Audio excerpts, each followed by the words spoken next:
Interior Minister Rana Sanaullah said PMLN senior leader Ishaq Dar would return to the country in the coming week and further facilitate the government's economic team.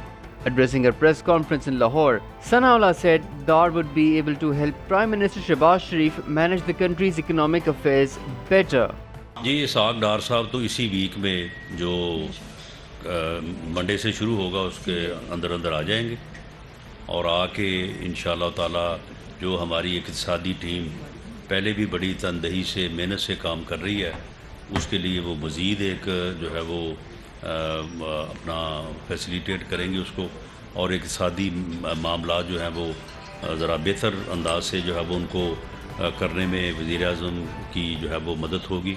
For weeks, there has been speculation that incumbent Finance Minister Miftah Ismail would be replaced by Dar, with certain top members of the PMLN like Maryam Nawaz and Javed Latif on several occasions publicly attacking and disowning his policies. In particular, the inevitable reversal of the costly fuel subsidy introduced by the previous PTI government. As for PMLN Supremo Nawaz Sharif's return, Sanaullah said he was the party leader and PMLN could not impose any decision on him, but it had requested him to be present to lead the party's election campaign next year. A day ago, an accountability court had suspended an outstanding arrest warrant against Dar, paving the way for the former finance minister's return from London, where he has been living in self-exile for the past 5 years or so.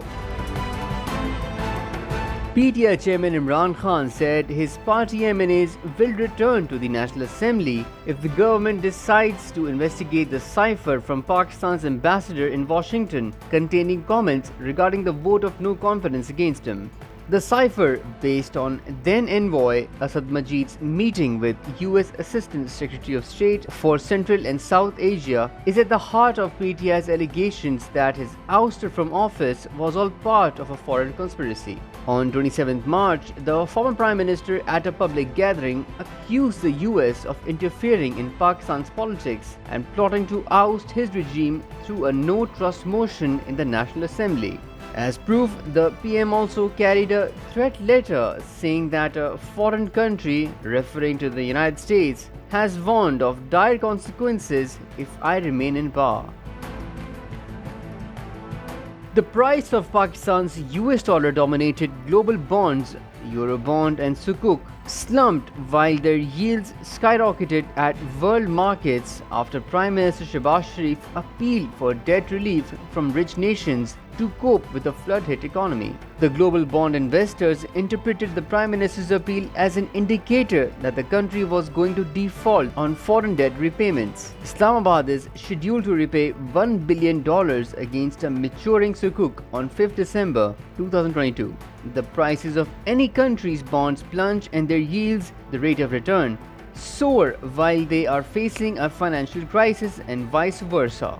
A UN policy memo suggested that Islamabad should suspend international debt repayments and restructure loans with creditors after the recent floods exacerbated the financial crisis. It states that the country's creditors should consider debt relief so that policymakers can prioritize financing its disaster response over loan repayment.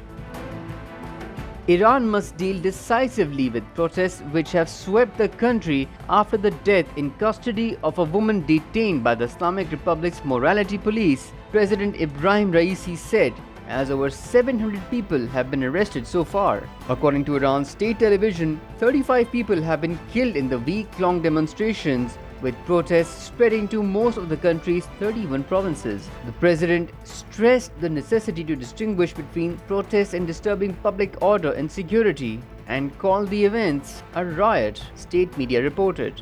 The protests broke out in northwestern Iran a week ago at the funeral of Mahsa Amini, a 22-year-old Kurdish woman who died after falling into a coma following her detention by morality police enforcing hijab rules on women's dress. Her death has reignited anger over issues including restrictions on personal freedoms in Iran, the strict dress codes for women, and an economy reeling from sanctions.